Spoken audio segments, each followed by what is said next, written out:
Em agosto de 1977, em meio às comemorações do Sesc Júnior Mestre de todos nós, no território livre do Largo de São Francisco, leu a Carta aos Brasileiros na qual denunciava a ilegitimidade do então governo militar e o estado de exceção em que vivíamos. Conclamava também o restabelecimento do Estado de Direito e a convocação de uma Assembleia Nacional Constituinte. A semente plantada, ela rendeu frutos.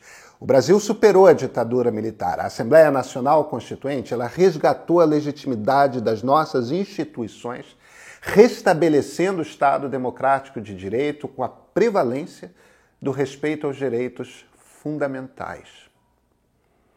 Temos os poderes da República, o Executivo, o Legislativo, o Judiciário, todos independentes, autônomos e com compromisso de respeitar e zelar pela observância do Pacto Maior, a Constituição Federal. Sob o manto da Constituição Federal de 1988, sessões livres e periódicas nas quais o debate político sobre os projetos para o país sempre foi democrático, cabendo a decisão final à soberania popular. A lição de Goffredo está estampada na nossa Constituição.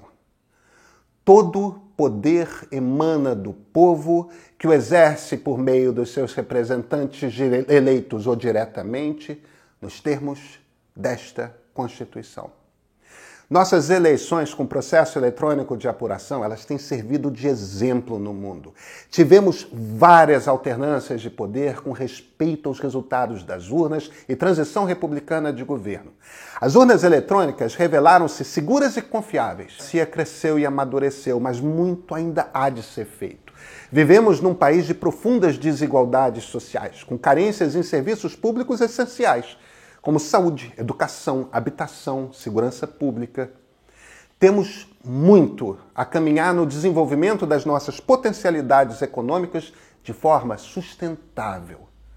O Estado se apresenta ineficiente diante dos seus inúmeros desafios. Pleitos por maior respeito e igualdade de condições em matéria de raça, gênero e orientação sexual ainda estão longe de ser atendidos com a devida plenitude.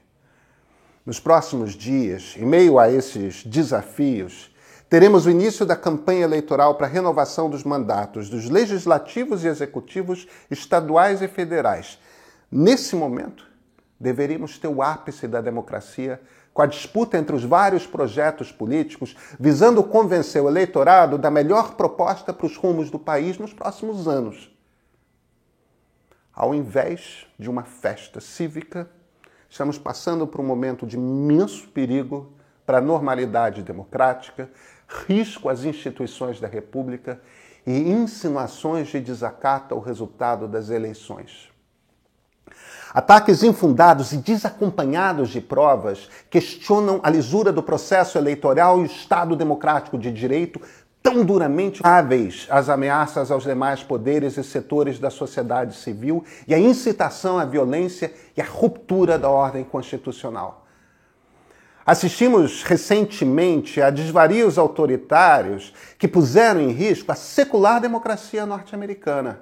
Lá, as tentativas de desestabilizar a democracia e a confiança do povo na lisura das eleições lá não tiveram êxito. Aqui também não terão.